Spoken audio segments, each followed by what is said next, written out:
बंदी छोड़ सतगुरु रामपाल जी महाराज जी की जय हो। सत्साई भगत जी, बड़े भैया, सबसे पहले आप परमात्मा से जुड़िए, क्योंकि अभी तक आपको जो लाभ नहीं हो पा रहा है वो आपका अपना प्रारब्ध ही आपको मिल रहा है। क्योंकि बैटरी तो भगत जी डिस हो चुकी है, ये तो सत्य है। बैटरी अगर डिस नहीं होती तो यहाँ और भी तो जगत वालों को लाभ मिल रहे हैं। कोई एमएलए बन रहा है, कोई एमपी बन के बैठा है, कोई मुख्यमंत्री है, मंत्री है, कोई प्रधान है, कोई सरपंच है। वो भी तो परमात्मा से दूर हैं, लेकिन अभी तक उनके पुण्य कर्मों की बैटरी चार्ज है। और आप भी अभी तक परमात्मा से दूर थे, तो आपकी भी अपने पुण्य कर्मों की बैटरी ही चल रही थी, लेकिन अब वो डिस्चार्ज हो चुकी है। और ये बहुत बड़ी दया है आप जी पे कि आप संत रामपाल जी महाराज जी के धीरे धीरे संपर्क में आते जा रहे हैं। अपनी बैटरी को दोबारा से चार्ज करने की स्थिति में आप जी पहुंचते जा रहे हैं। तो दास निवेदन करेगा बड़े भैया, कर्जा कोई बहुत बड़ी समस्या नहीं होती है। और परमेश्वर क्या नहीं कर दे भगत जी, वो तो उसके बाएं हाथ का खेल है। लेकिन उसके लिए आपको परमेश्वर की शरण में आना पड़ेगा। परमेश्वर की शरण का मतलब ये नहीं है कि आपको उनसे नाम लेना पड़ेगा। नाम लेके ही परमेश्वर की शरण में नहीं आया जाता है। सत्संग सुन के अपने हृदय से जिस दिन आपने ये मान लिया कि इस पृथ्वी पे सतगुरु रामपाल जी महाराज जी के अलावा कोई संत नहीं है, कोई ऐसा व्यक्ति नहीं है जो पूर्ण मोक्ष मार्ग दिखा सकता है या जिसके पास पूर्ण मोक्ष मार्ग हो, उसी दिन से परमेश्वर भगत जी अपनी उस प्यारी आत्मा के साथ हो जाता है और काल का दाव उस पर बिल्कुल भी नहीं लगता है। नियमित आप जी सत्संग सुनते रहेंगे तो परमेश्वर दया करेंगे। और ऊपर आप जी को वीडियो भेजा जा चुका है जिसमें पूरी संकल्प विधि बताई गई है कि किस तरीके से हिसार जेल से आने तक आप जी फर्जी नामदान केंद्रों के अलावा भी संकल्प करके अपने घर में सतगुरु रामपाल जी महाराज जी का दरबार लगा के तीनों टाइम की आरती, घर में देसी घी का दीपक और सत्संग सुनना, और जो मर्यादा परमेश्वर ने दी हैं उन मर्यादाओं का सही तरीके से पालन करने की पूरी कोशिश करते हुए इस भक्ति में लगना भी परमेश्वर से जुड़ने के बराबर ही है। परमेश्वर की शरण ही समझो। यदि आप नियम में रह के संकल्प दीक्षा लेके आप गुरुदेव की शरण में रहोगे, भगत जी 101% दास तो इस लायक नहीं है, लेकिन आपको सतगुरु रामपाल जी महाराज जी की तरफ से साक्षी मानकर ये विश्वास दे सकते हैं कि आपको और आपके घर में वो सभी सुख होंगे भगत जी, जो एक नाम उपदेशी मर्यादित भगत को परमेश्वर दिया करता है। क्योंकि इस भक्ति में विश्वास सबसे बड़ी चीज़ है। परमेश्वर ने इतने सत्संग सुनाए, इतने उदाहरण दे दिए, कैसी कैसी आत्माओं की परमेश्वर ने भगत जी रक्षा की थी, कैसी कैसी आत्माओं की। द्रौपदी की परमेश्वर ने रक्षा की। टटेरी के बच्चों की महाभारत के युद्ध में इंद्र के हाथी का घंटा तोड़कर परमेश्वर ने रक्षा की। प्रहलाद भगत की परमेश्वर ने रक्षा की। मीराबाई की परमेश्वर ने रक्षा की। और भी ना जाने कितनों एग्जाम्पल परमात्मा ने रह रख कर यहाँ पे जब वो एक संत रूप में, साधु रूप में आते हैं, अपने शिष्य बनाते हैं, ऐसे एग्जाम्पल परमात्मा कोड करते ही रहते हैं। और आज वो सारे एग्जाम्पल हमारे काम आ रहे हैं, क्योंकि ये जितने भी एग्जाम्पल परमात्मा ने बनाए हैं, जितने भी रूप बना के परमात्मा 650 साल से या सतयुग से लेकर त्रेता द्वापर और इस कलयुग में जब जब भी वो परमेश्वर इस पृथ्वी पे आया है, वो सारे एग्जाम्पल परमात्मा ने आज के समय के लिए बनाए थे ताकि हमारी दृढ़ता इस भक्ति पे और ज़्यादा हो। तो भगत जी विचार करो, द्रौपदी की परमात्मा ने रक्षा की, जबकि द्रौपदी तो ना ही परमात्मा से नाम दीक्षा ले रखी थी, ना ही उसने कोई संकल्प दीक्षा ली थी, और ना ही वो उनके सत्संग सुना करती थी। यही हालत मीराबाई की थी, यही हालत भगत प्रहलाद की थी। और जो पक्षी था उसका तो कहना क्या भगत जी, वो तो जानता नहीं था कौन राम है, कौन श्री कृष्ण है, कौन कबीर साहब हैं। सत्संग सुनना तो बहुत दूर की बात है। फिर भी परमेश्वर ने उनकी रक्षा की, उनके प्रारब्ध के भक्ति संस्कारों की आधार से, क्योंकि वो आत्माएं कभी न कभी सतगुरु की शरण में थी। तो भगत जी विचार करो, द्रौपदी, प्रहलाद, मीराबाई, क्योंकि वो मीराबाई के साथ जो घटना घटी थी वो परमात्मा की शरण में आने से पहले घटी थी भगत जी। तो जैसे द्रौपदी, मीराबाई, प्रहलाद भगत, ये सब भगत जी ना तो जानते थे कि कौन कबीर परमात्मा है, ना कभी इन्होंने उनके सत्संग सुने, कुछ नहीं सुना, फिर भी परमात्मा ने उन आत्माओं की रक्षा की। तो भगत जी आप जी तो संत रामपाल जी महाराज जी को जान रहे हैं, पहचानने की कोशिश कर रहे हैं, और आप जी सबसे बड़ी बात उस परमात्मा के मुख से सत्संग सुन रहे हैं, और आप जी को उनके सत्संग अच्छे लगते हैं, आप जी को उनके विचार अच्छे लगते हैं। भगत जी आप तो उन आत्माओं से ज़्यादा लाभ प्राप्त कर सकते हो। आप द्रौपदी से ज़्यादा, प्रहलाद से ज़्यादा लाभ परमेश्वर से प्राप्त कर सकते हो, क्योंकि गुरुजी ने बताया कि जब वो परमेश्वर इस पृथ्वी पे संत रूप में आता है तो जीव के प्रारब्ध के कर्मों से ज़्यादा लाभ देता है परमात्मा। जीव के प्रारब्ध के कर्मों से बढ़ के उसको लाभ दे देता है, वो अपने कोटे से भी लाभ दे देता है। अगर जीव के भाग्य में नहीं है तो जीव का भाग्य परमात्मा चेंज कर देता है, अपने कोटे से भाग्य से ज़्यादा परमात्मा दे देता है। तो सबसे पहले तो आप जी ये शुक्र मनाओ कि आप जी के ऊपर एक कर्जा है, आप जी निर्धन हैं, क्योंकि परमेश्वर की वाणी है कि मालिक की वाणी है कि बलिहारी उस दुख पे जो पल पल नाम रटावे, कुछ ऐसी वाणी है परमात्मा की, दास को ध्यान नहीं आ रही। हाँ, परमेश्वर कहते हैं सुख के माथे पत्थर पड़े जो नाम हृदय से जाव, और बलिहारी उस दुख पे जो पल पल नाम रटावे। तो भगत जी आपका ये कर्जा, आपका ये दुख, ये गॉड गिवन समझिए, आप उस परमात्मा के दिया हुआ ही समझिए। ये एक प्रोसीजर है भगत जी, उस परमात्मा ने आपको अपनी शरण में लेने की लीला की है, ये खेल है परमात्मा का।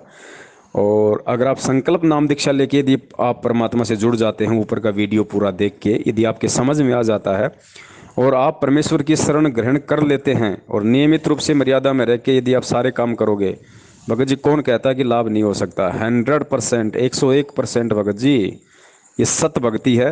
क्योंकि परमेश्वर कहते हैं खोजी हो तुरंत मिल जाऊं, एक पल ही की तलाश में, कहे कबीर सुनो वै साधु मैं तो हूँ विश्वास में। दूसरी बात भगत जी, अभी आप जी नए हैं, इतना शायद आप जी नहीं समझ पाएंगे, फिर भी दास आपको बता देता है कि नाम लेने के बाद भी भगत में गरीबी आती है, नाम लेने के बाद भी भगत परेशान होता है, नाम लेने के बाद भी भगत के बुरे दिन आते हैं और आएंगे। जिसको परमेश्वर ने भक्ति समझानी होगी, जिसको परमेश्वर ने मजबूत बनाना होगा, भगत जी उस भगत पे नाम लेने के बाद आपत्तियां आएंगी ही आएंगी। लेकिन वो किस तरह की आपत्तियां आएंगी? वो ऐसी आपत्ति आएंगी कि वो भगत परमात्मा से दूर नहीं हो सकता, लेकिन उसके अंदर दृढ़ता आएगी। क्योंकि नाम दे के परमात्मा अपने भगत की परीक्षा लेता है, उसकी परख करता है, उसकी पहचान करता है। भगत जी लोहार भगत जी गांव गांव जाके लोहा लेके आता है, लोहा लेके आता है गांव गांव जाके, उस लोहे को घर पे लाता है, घर पे लाके भगत जी उसको आग में जलाता है, तपाता है, फिर उसके ऊपर हथौड़े की चोट मारता है। फिर क्या करता है, उसका कोई वस्तु बना के, उसका कोई चक्कू बना के या और कोई कटोरी बना के, फिर जिस लोहे को उसने 1 रुपये में खरीदा था, उस लोहे को तपा के गर्म करके चोट मार के उसकी एक अच्छी वस्तु बना के उस 1 रुपये के लोहे को भगत जी वो 25 रुपये में बेचता है। तो परमेश्वर नाम दीक्षा देने के बाद अपने भगत को उसकी ज्ञान की परीक्षा लेते हैं भगत जी, क्योंकि भगत की परीक्षा हमेशा दुखों में होगी, भगत की परीक्षा हमेशा परेशानियों में ही होगी। वो कितना भगत है, वो कितना अपने गुरु को समझ पाया, कितना गुरु के ज्ञान को समझ पाया, उसके अंदर कितनी दृढ़ता है, कितना विवेक है, कितनी सहनशीलता है, इस बात का पता भगत जी दुखों में चलता है, परेशानी में चलता है। कि नाम दीक्षा लेने के बाद जब उस पर दुख आते हैं तो वो अपने परमपिता परमेश्वर के विषय में क्या सोचता है, क्या मन में कोई दोष लेके आता है, या और ज़्यादा वो दृढ़ होता है कि परमात्मा ये तो आपके द्वारा दिया गया दुख दर्द है, मैं इसको सहन करूँगा क्योंकि आप मेरी परीक्षा ले रहे हो। तो बहुत सारी बातें हैं भगत जी, आप जी ने शायद सुना हो सतगुरुदेव जी के सत्संगों में सेव सम्मन और नेकी की एक परमेश्वर हमें कथा बताते हैं। भगत जी परमात्मा ने बहुत सारे राजाओं को भी अपना शिष्य बनाया, लेकिन वो राजा ज़्यादातर नाम पर नहीं टिक पाए, वो हमेशा बकवादों में उलझे रहे क्योंकि उनके पास माया अधिक थी। और गुरुजी कहते हैं कि भाई मालिक की एक वाणी है कि नौका में पानी बढ़ जा और घर में बढ़ जा दाम, दोनों हाथ उलटियो यो ही शाणु काम। नाव में अगर पानी भर जाए तो उसको तुरंत वहाँ से निकाल देना चाहिए, वरना नाव भी डूबेगी और वो खुद भी डूबेगा। इसी प्रकार गुरुजी कहते हैं घर में अगर पैसा ज़्यादा आने लग जाए तो उसको दान धर्म में लगा देना चाहिए, वरना वो पैसा आपको ले डूबेगा, क्योंकि ये माया सबसे पहले भगवान से दूर करती है। तो नेकी सम्मान का जो परमेश्वर ने जो कहानी बताई, जो किस्सा बताया भगत जी, वो तो परमात्मा के भगत थे, वो तो मालिक की भक्ति करते थे। भगत जी आप जी तो अभी शरण में आए नहीं और आप कह रहे हो कि मेरे ऊपर कर्जा है। भगत जी वो तो परमात्मा की शरण में थे, और जिनके घर पे भगवान चला जाए उससे बड़ा सौभाग्य क्या हो सकता है भगत जी? क्या दुनिया में ऐसा कोई आदमी है जिसके घर पे भगवान चला जाए और वो निर्धन हो? वो तो सबसे बड़ा जो है पैसे वाला है, सबसे बड़ा वो धनी व्यक्ति होगा जिसके घर पे परमात्मा चला जाए। लेकिन भगत जी, परमात्मा ने आज हमें यही समझाना था कि उन आत्माओं ने कितने दुखों में रह के, कितनी परेशानियों में रह के भी उन्होंने भक्ति की। भगत जी, जिसके घर में खाने को आटा ना हो, भगवान जिसके घर में चला गया, कबीर साहब उनके घर चले गए दो भक्तों को लेके, और परमात्मा को खिलाने के लिए भगत जी उनके घर में एक चपाती का आटा नहीं, सब्जी नहीं। भगत जी सोचो, वो क्या भगत होंगे। क्या उन्होंने, अगर वो कभी भी अपने मन में ये दोष ले आते कि भाई या तो ये भक्ति खराब या फिर ये भगवान सही नहीं है, वरना इतने साल हो गए भक्ति करते करते, इतने बुरे दिन थोड़े आ सकते हैं, तो ये मन में दोष लाके भगत जी वो भक्ति भी छोड़ सकते थे। लेकिन भगत जी उन्होंने कभी ऐसे विचार अपने मन में भी नहीं लाए, और वो जैसा भी उनको रूखा सूखा मिल जाता था अपनी मेहनत मजदूरी करके अपना गुजर बसर कर रहे थे। परमात्मा उनके घर पे चले गए भगत जी, उस दिन भगवान को खिलाने के लिए उनके घर में आटा नहीं था। गुरुजी ने अब बताया कि उन आत्माओं ने, भगत जी अब वही बात है, अब ये समझदार के लिए संकेत ही काफ़ी होता है, क्योंकि आज संगत में बहुत सारे ऐसे भगत भाई बहन हैं जिनकी आर्थिक स्थिति बहुत खराब है। तो परमेश्वर ने ये सत्संग इसीलिए सुनाया भगत जी, क्योंकि एक तो उनके उनके उन्होंने पिछले जन्म में कोई दान धर्म नहीं किया, जिस वजह से आज उनके साथ ऐसी स्थितियां खड़ी हैं। दूसरी बात, वो दृढ़ता से भक्ति नहीं कर रहे, और तीसरी बात भगत जी, वो परमेश्वर की भक्ति से युक्त आत्माएं हैं। तो परमात्मा उन आत्माओं को और अधिक मजबूत बनाना चाहते हैं और दूसरों के लिए एक उदाहरण पेश करना चाहते हैं, इसलिए परमात्मा ऐसा खेल खेलते हैं। तो कबीर परमात्मा नेकी संबंध सेवु के घर पे चले गए, भगवान को खिलाने के लिए उनके पास अन्न नहीं भगत जी। और दूसरी बात ध्यान रखना, उस समय भगत जी ये ज्ञान परमात्मा ने इतना खोल के नहीं बताया था जितना खोल के आज बता रहे हैं। फिर भी उन आत्माओं को इतना विश्वास, इतनी दृढ़ता कि जो गुरुजी ने बताया कि जो नेकी थी, वो बेचारी के पास एक ही थी ओढ़ने के लिए साड़ी, उसको बेचने के लिए गांव में चली गई अपने गुरु के लिए कि हमें एक शेर आटा कोई दे दे उधार। नहीं दिया किसी ने।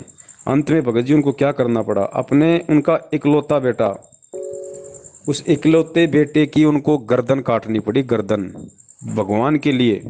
सोचो, उस समय ना इतना ज्ञान था, ना इतनी दृढ़ता थी, ना ही वो लोग इतने सत्संग सुन पाते थे। आज तो मोबाइल है, टीवी है, उस समय कहाँ थे मोबाइल, कहाँ टीवी, कहाँ आपस में भगत मिलते थे। वो सोचो, ना तो वो कभी इतने ज़्यादा सत्संग सुनते थे, जितने सत्संग हम एक दिन में सुन लेते हैं शायद वो एक महीने में भी नहीं सुन पाते थे। फिर भी उनमें इतनी दृढ़ता, इतना विश्वास उनके अंदर। और जिस समय कोई कबीर को भगवान मानने वाला नहीं, आज तो परमात्मा ने सिद्ध कर दिया कि Kabir is God, Kabir is God. तो सोचो उस समय वो आत्माएं क्या होंगी भगत जी, उनका कितना उनका दृढ़ विश्वास था। आज वो विश्वास, वो दृढ़ता, वो लगन, वो श्रद्धा आज परमेश्वर आप और हमारे अंदर देखना चाहते हैं कि मेरे बच्चों का इतना विश्वास, इतनी लगन, इतनी श्रद्धा मेरे प्रति हो, मेरे प्रति। तो इतना भगत जी नाम लेने के बाद नेकी सेव समन की क्या हालत थी। सोचो, जिनके घर में खाने को दाना नहीं होगी उनके ऊपर कर्जा भी तो होगा भैया। और उन्होंने परमेश्वर के लिए बिना सोचे समझे, बिना हिचके, भगत जी आज ये ज्ञान लेने के बाद भी अगर किसी सारनामी भगत को एक बच्चा है, ध्यान से सुनना भगत जी, सारनामी भगत को अगर एक बच्चा है, वो भी ये सोचता है कि कहीं ये कहीं मर ना जाए, इसके कुछ हो ना जाए, एक आधा तो और होना चाहिए। भगत जी आज इतना ज्ञान देने के बाद इत लोगों को गुरुजी पे इतना विश्वास नहीं, और उस समय इतना ज्ञान गुरुजी ने दिया नहीं, इतने सत्संग कभी उन्होंने सुने नहीं, फिर भी अपने इकलौते बच्चे की उन्होंने गुरुजी को खाना खिलाने के लिए भगत जी गर्दन काट दी कि अगर हमारा बच्चा पकड़ा गया कल को राजा के सामने, अगर सेठ ने बच्चे को पेश कर दिया तो हमारे गुरु का पूरे नगर में मजाक उड़ेगा कि देखो ये आता है इनका गुरु और ये इनसे चोरियां करना सिखाता, चोरी करना। भगत जी गुरु की बदनामी ना हो, गुरु की बेइज्जती ना हो, क्योंकि उन आत्माओं को पता था कि अगर गुरु की बेइज्जती हो गई तो डूब के मरने के बराबर हमारा जीवन नरक हो जाएगा। उन आत्माओं ने गुरु की इज्जत के लिए, भगत जी गुरु की इज्जत के लिए अपने बच्चे का शीश काट दिया। सोचो फिर आप और हम कहाँ हैं इस भक्ति में, हम कहाँ बैठे, किस भूल में बैठे हम हैं। थोड़े बहुत मंत्र करके अपने आप को बहुत बड़ा भगत मान लेते हैं, सोचे हम सतलोक चले जाएंगे। सेव समन ने कभी राजनीति नहीं की थी, आरक्षणबाजी नहीं की थी भगत जी। वो इस तरीके से वाद विवाद नहीं करते थे, बकवाद नहीं करते थे, कि सबकी बात सुनते थे, जो कहता था अच्छी लगती थी मानते थे, नहीं तो साइड से निकाल देते थे। आज हम लोग क्या कर रहे हैं भगत जी, देख लो आज सबके सामने है, कौन कितना समझ पाया गुरु को, कौन इस भक्ति को समझ पाया, कौन कितनी बकवादों में उलझा हुआ है। तो भाई सबके सामने है। और आप जी परमेश्वर का संकल्प नाम दीक्षा लो भगत जी। क्योंकि देखो भक्ति चलती है विश्वास पे। अगर आपने नाम ले लिया, अगर आपको विश्वास नहीं है गुरु और भक्ति पे, तो चाहे आप सार नाम ले लो भैया, गुरु जी कहते हैं कुत्ते की योनि में जाएगा, कोई फायदा नहीं है। विश्वास बिना भक्ति नहीं है। और विश्वास है तो मीराबाई ने कौन सा नाम ले रखा था भाई, जिस समय वो श्री कृष्ण जी को प्रकट कर दिया करती थी। उसको विश्वास था तो पत्थर से भी कबीर साहब को श्री कृष्ण जी का रूप बना के आना पड़ता था। कृष्ण जी की औकात नहीं कि वो प्रकट हो जाएगा। ये सारा खेल परमात्मा खेलता है। मीरा के विश्वास को बनाए रखने के लिए, भक्ति को बनाए रखने के लिए खुद वो कबीर साहब श्री कृष्ण जी का रूप बना के प्रकट होता था भगत जी। इसलिए परमात्मा कहते हैं जो बच्चा गऊ की नज़र में यूं साई को संत, और भक्तों के पीछे पीछे फिरे वो भगत वत्सल भगवंत। तो बड़े भैया वो परमात्मा उस गाय की तरह आपके पीछे फिर रहा है, और आप जी तक ये संदेशा परमात्मा ने पहुंचा दिया है। कर्जा वर्जा भगत जी ये ज़िंदगी में आते रहेंगे जाते रहेंगे, भगवान पे विश्वास है तो संकल्प नाम दीक्षा ले, घर में परमात्मा का दरबार लगाओ, भक्ति शुरू करो। परमात्मा फिर ऐसी कोई प्रेरणा करेगा, ऐसा कोई धंधा वंदा सेट कर देगा बड़े भाई, धीरे धीरे सब काम हो जाएगा। बाकी सोचते रहने से या उल्टा सीधा काम करने से हम और ज़्यादा मुसीबत में, और ज़्यादा गहरे गड्ढे में चले जाएंगे। तो दास ने जो निवेदन किया है अपना छोटा भाई समझ के उस पर अमल करो और इस चीज़ को लागू करो, तभी लाभ मिलेगा। वरना एक दूसरे के सामने रोने से, एक दूसरे को कहने से, या ऐसे खाली ग्रुपों में बातचीत करने से भगत जी ना तो कोई भगत आपका कर्जा उतारने वाला, और ना इस विधि से आपका ये कर्जा चूकने वाला। कर्जा चुकेगा काम धंधा करने से, और काम धंधा तब चलेगा जब हम परमात्मा की शरण में होंगे। उसके बाद ना चलेगा तो भी परमात्मा चला देगा, ये उसके बाएं हाथ का खेल है बड़े भाई। सत साहिब जय हो बंदी छोड़ के। भाई जो गुरु बचन पे डट गे रे कट गे फंद 84।